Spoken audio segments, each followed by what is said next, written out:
সাতক্ষীরায় ১০০ বিঘা তরমুজ ক্ষেত নষ্ট, কৃষকের ব্যাপক ক্ষতি, তরমুজ গাছ পুড়ে জমি এখন মরুভূমি।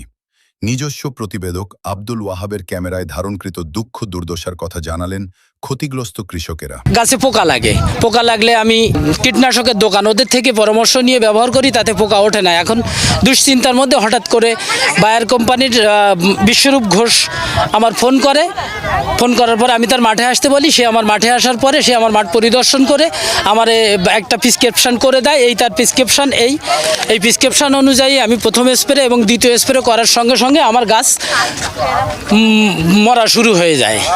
আমার এখানে আমার ১০০ বিঘে জমি পুরোপুরিভাবে নষ্ট। এখানে আমার ৩০ লাখ টাকা খরচ, ১০০ টাকা বিক্রি করতে পারিনি। আমার পুরো মাঠটাই নষ্ট হয়ে গেছে এবং আশেপাশে কম বেশি কিছু ক্ষতি হয়েছে। এই দেশপ্রধানের কাছে আমার দাবি, যাতে আমি সুস্থভাবে চলতে ফিরতে পারি, আমি আমার ক্ষতিপূরণ পাই। কোম্পানির লোক আসি এমনভাবে আমাদের এই সুন্দর গাছ, বীজ পুঁতিয়ে সুন্দর গাছ হয়েছিল, ওনারা আসি বললো যে আমাদের ওষুধ দিলেই ঢাক করি ফল সুন্দর হবে, ভালো হবে, তুমি এই ওষুধ দাও, ৪ দিন দিলে ফল সব দাঁড়ায় যাবে, আর কোনো নষ্ট হবে না।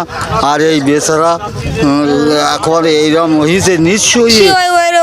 ওদের খাদা না দেখি তো আমরা টাকা সাথে পাচ্ছি না। ওরা বেশি কালকে শিলবর্ষা হয়েছে, ওরা কেউ দুটো লোক বাড়িও যায়নি। আমরা আসি দেখি ওরা বসিরই খালি কান্দাকাটা করছে। আমাদের গাছ প্রথমও ভালো ছিল, যখন ওই কোম্পানি আসলো এসে এই ওষুধের একটা সাজেশন দিল, দিয়ে ওই ওষুধ ব্যবহার করি এই গাছ সাপে এরম মরা ধরেছে।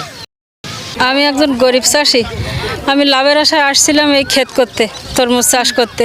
এসে আমি সর্বশান্ত হয়ে গেছি। একজন অদক্ষ কর্মীর ওষুধ স্প্রে করে আমি শেষ হয়ে গেছি। আমি এই ক্ষতিপূরণ দাবি করছি সরকারের কাছে। পবিত্রবাবু ১০০ বিঘাতে তরমুজ লাগা সুন্দর গাছ হয়েছিল, প্রতিদিন ৫০, ৬০, ৪০ এই সমস্ত লোকজন কাজকর্ম করে, গাছও সুন্দর হয়েছিল, গাছে ফলও আসছে। গাছে পোকা লাগা থেকে ওই যে বায়ার কোম্পানি হঠাৎ করে মাঠে আসলো, আসে বললো যে আমার মেডিসিন ব্যবহার করো, গাছ সুন্দর হয়ে যাবে। প্রথম দিন মেডিসিন ব্যবহার করে গাছের কোনো পরিবর্তন দেখা যায়নি। দ্বিতীয় দিন স্প্রে করাতে গাছ হলুদেই গাছ মারা গেল এবং সে ১০০ বিঘা জমির হারিয়ে এবং যে এতটা ক্ষতিগ্রস্ত হয়েছে, যাতে সে বাঁচতে পারে। এটা এখানে তরমুজ লোড হতো, তরমুজ হতো, তা প্রতিদিন ১০ গাড়ি ৫ গাড়িকে তরমুজ লোড হতো। এলাকার লোক কাজকর্ম করে জীবিকা নির্বাহ করতে পারতো, এলাকার লোকে অর্থ উপার্জন করতে পারতো, কিন্তু তাতে করে এলাকার লোকের ক্ষতি হয়ে যায় এবং মালিকও ক্ষতিগ্রস্ত হয়ে গেছে। এতক্ষণ শুনছিলেন ক্ষতিগ্রস্ত কৃষকদের দুঃখ দুর্দশার কথা।